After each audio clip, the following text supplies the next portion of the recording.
On March 3rd, 1945, a 21-year-old Navy fighter pilot on a mission over the Pacific was shot down by Japanese artillery. His name might well have been forgotten, were it not for the remarkable, some might say unbelievable story of a little boy named James. But then, when he was 2, the planes James loved suddenly began to give him frequent and frightening nightmares. I'd wake him up and he'd be screaming and he'd always be laying on his back kicking his feet up at the ceiling. And I'd say, "Baby, what were you dreaming about?" And he'd say, "Airplane crash on fire, little man can't get out." They sound like typical kiddie nightmares, but Andrea says they went on the same way for months. Maybe too much TV. But James was just 2 and his parents say only watching Barney and Teletubbies. Teletubbies!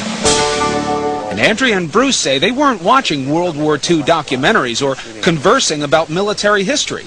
This is an F-18? No, that one. So what explains the nightmares and James's strange obsession with airplanes? I talked to my mom about it a lot of times. My mom had said maybe he's remembering a past life. What did you say?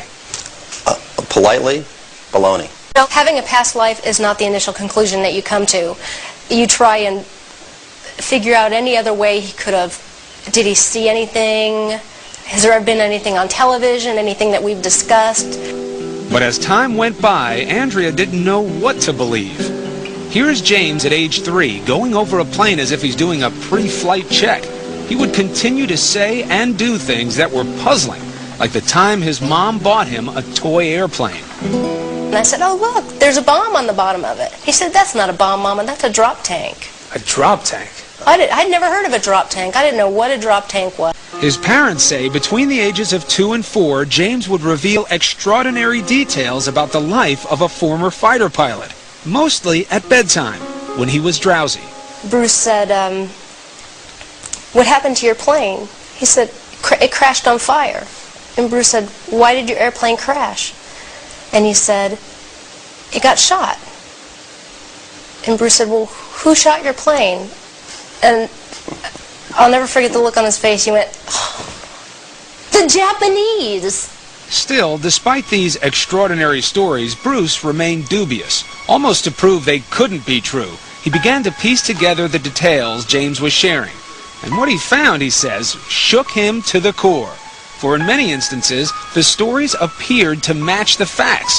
James seemed to be recalling real events, real people, in the life of a man who'd been dead for almost 60 years. Bruce had always said, "What kind of plane did you fly?" And he said, "A Corsair." Yeah. He said a Corsair? He said the word Corsair. Not only did James remember flying a Corsair, he demonstrated knowledge of the plane's peculiarities, like the time he was flipping through a book about planes when he was 4. And he got to the Corsair and he said, "That's a Corsair." And he goes, "You know what? They used to get flat tires all the time." In fact, historians and pilots agree that the plane's tires took a lot of punishment on landing. Of course, this is a fact that could easily be found in books or on TV. But then, James began to offer up the kinds of specific details his parents say are harder to explain away. Another night, Bruce had come in and he said, "Do you remember where your plane took off?" And he said, "It took off of a boat." "Do you remember the name of your boat?" "Natoma." "Do you remember what your name was?" And he'd always say, "James." His name is James. It never really occurred to us. We thought he just wasn't understanding the question. So I said, "Do you remember any friends or anyone else that you flew with?" And he said, Jack Larson.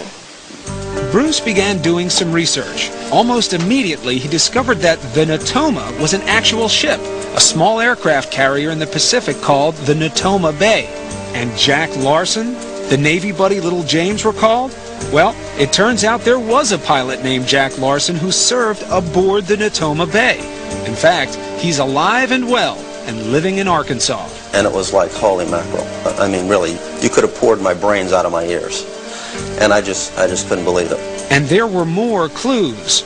Around this time, James began signing crayon drawings and other artwork, James 3. One day I asked him why he's calling himself James 3. It was because I'm the 3rd James. And every once in a while you ask him that today and he'll still say the same thing. And one day, while leafing through a new book about the Battle of Iwo Jima, Bruce turned to an aerial photo of the Pacific Island. James was seated nearby. he pointed to it and he goes, "Daddy, that's where my airplane was shot down." And I said, "What?" And he said, "That's my airplane got shot down there, Daddy." And I just went blank. I couldn't say anything. By then, Bruce had become a man possessed, searching the internet, combing through military records, and interviewing men who served aboard the Natoma Bay. Finally, a breakthrough. He learned that there was just one pilot from the squadron killed at Iwo Jima. That pilot, James M. Houston Jr. Is this why little James was calling himself James III? It just crystallized in my mind. This has to be who we're talking about. You know, my meter of skepticism was starting to go over toward belief. When little James would describe being shot down, he told of how his plane had sustained a direct hit on the engine. We had an airplane, and I said, "Well, can you show me where it was?" And he pointed right up to the front of the engine. That's what makes this man's story so intriguing. His name is Ralph Clarber. Clarber was a rear gunner on a TBM Avenger that flew off the Natoma Bay. On March 3rd, 1945, he took part in a raid near Iwo Jima. As it happens, Clarber's plane was right next to the one flown by James M. Houston Jr. It was to be Hugh's last mission before leaving for home the following day. As Clarber recalls, the sky was thick with enemy flak. We experienced pretty heavy anti-aircraft fire, but this was the most intense that I experienced at any time. Suddenly, a flash near the nose of Houston's plane. I saw the hit. I would say he was hit head-on, yeah, right on the middle of the engine. Just as little James had described it. So what do you believe now about your son James? I believe that he had a past life. I believe that in his past life he was James M. Houston Jr. And he came back because he wasn't finished with something. And that's essentially what I believe. Dear Bruce and Andrea. And he's not the only one. This past October, the Leinegers received a letter from a woman named Ann Barron, the sister of pilot James Houston. Andrea and Bruce had contacted her about their little boy. Barron heard about what young James was saying, and she believes. All of this is still overwhelming. I can only imagine how it has affected you, but I believe, with my love to you, Anne. The child was so convincing and coming up with all these things that there's no way in the world he could know, unless there is a spiritual thing.